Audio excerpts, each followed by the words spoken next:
Muito bem, pessoal. Então, ó, a gente começou a estudar o modernismo, né? Então, a gente viu as vanguardas artísticas europeias e agora a gente vai começando a entender por que que elas foram importantes para a construção desse movimento literário modernista.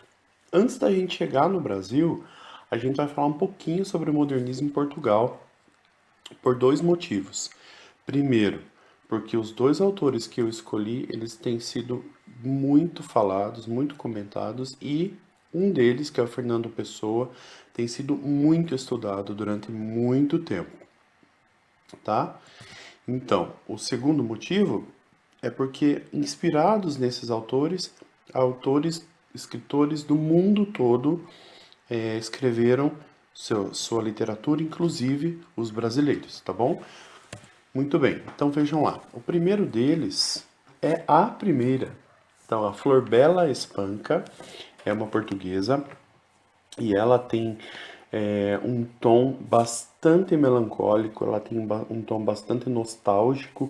Ela fala sobre as questões do universo feminino, então ela é um pouco assim angustiosa, um pouco, como é que eu posso dizer assim, ela acredita numa realidade mais concreta, mais pé no chão. Ela é muito profunda, ela é muito intensa em seus poemas.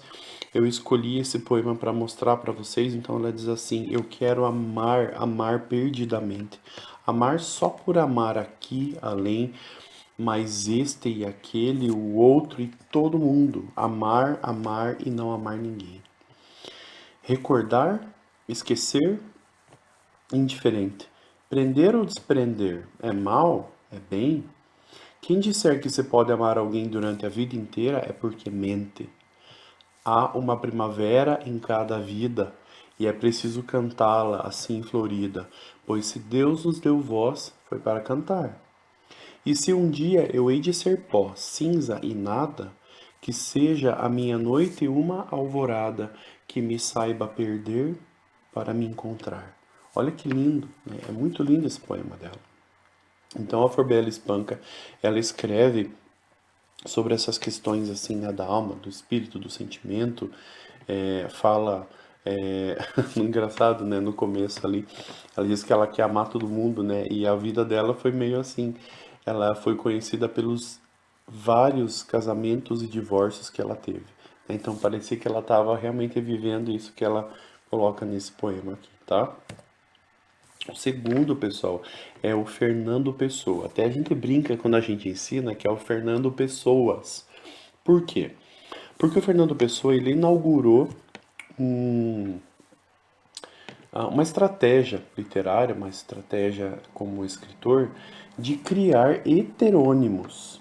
O que, que são heterônimos? Não são pseudônimos, tá? Pseudônimos são nomes falsos, apelidos. Então, por exemplo, sei lá, eu vou criar um perfil na internet, eu sou o Roger, eu digo que eu sou o Plique Plique, né? Então isso é um pseudônimo. Agora, um heterônimo, o que que é?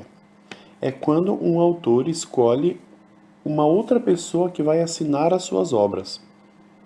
Talvez para não revelar o seu nome verdadeiro, ah, ou um pouco mais assim. Só que é mais profundo que isso. É quando o autor ele cria uma história de vida, uma biografia, característica física, traço de personalidade para essas pessoas que assinam as obras literárias que ele está escrevendo. Então é meio louco isso, mas o Fernando Pessoa então tinha três heterônimos principais. Ele tinha mais de 20, mas os que mais produziram textos foram o Alberto Caeiro, o Álvaro de Campos e o Ricardo Reis. E é muito interessante assim, pessoal, porque o Alberto Caeiro, quando a gente vê as características dele, né, dos escritores assim, a gente costuma dizer que o Alberto Caeiro ele era do campo, ele era bucólico, né, ele gostava do campo. O Álvaro de Campos ele era mais angustioso, ele tinha mais essa angústia. E o Ricardo Reis, a gente brinca assim que ele era o cara da cidade, da tecnologia. E além disso, nós temos o próprio Fernando Pessoa escrevendo. Então, quando é o Fernando Pessoa, a gente diz que a obra é ortônima. Lembrando que orto significa correto, né? certo. Então, ortônimo é o nome certo, o nome correto. Então, olha que doideira. Por isso que a gente brinca, Fernando Pessoas. O que que o próprio Fernando Pessoa falou sobre essa questão dos heterônimos? Então, ele disse assim, ó. Eu criei em mim várias personalidades. Eu crio personalidades constantemente. Cada sonho meu é imediatamente, logo ao aparecer sonhado, eu encarno numa outra pessoa que passa a sonhá-la e não eu. Parece coisa de doido, né? Mas isso é literatura modernista.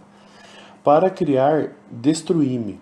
Tanto exteriorizei dentro de mim que dentro de mim não existo, senão exteriormente. Sou a cena viva onde passam vários atores representando várias peças. Olha que doideira isso. Sou a cena viva onde passam vários atores representando várias peças. Ele tem um poema muito famoso que se chama Autopsicografia, que ele diz assim, ó. O poeta é um fingidor. Ele finge tanto que chega a fingir que é dor a dor que ele realmente sente.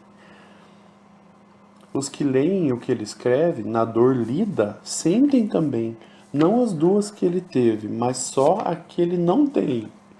E assim, nas calhas de roda, gira a entreter a razão, esse comboio de corda que se chama o coração. Olha que legal pra caramba isso.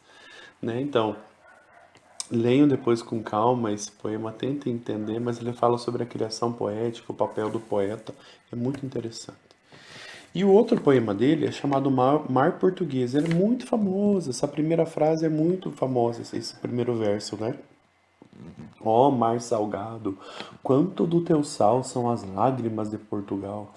Por te cruzarmos, quantas mães choraram, quantos filhos rezaram, quantas noivas ficaram por casar para que fosses nosso, ó mar. Valeu a pena? Tudo vale a pena se a alma não é pequena. Essa frase é uma das frases mais famosas dele, né? Tudo vale a pena se a alma não é pequena. Eu quero deixar essa frase, pessoal, com vocês. De tudo que eu falei na vida, se vocês lembrarem dessa frase, eu vou ficar muito feliz. Tudo vale a pena se a alma não é pequena. Então, não seja mesquinho, não seja. Faça valer a pena, né? A gente diz isso. E vai valer se a tua alma for grande, tá? Pessoal, então como propósito, eu deixo que vocês escolham lá no mural um poema para vocês interpretarem, para vocês comentarem sobre esse poema e para vocês dissertarem sobre esses poemas. Então são 3 pontos, tá? Vocês interpretarem, comentarem e dissertarem, falar uma tese sobre esse poema. Então, tem os poemas do Fernando Pessoa, da Florbela Espanca, 4 dela e 5 dele. Vocês vão escolher um para interpretar, comentar e dissertar, tá? Que é criar uma tese e falar sobre, tá bom? As instruções estão lá no mural, mas essa é a proposta também para essa semana. Vamos escrever, tá bom? Boa semana para vocês, até mais.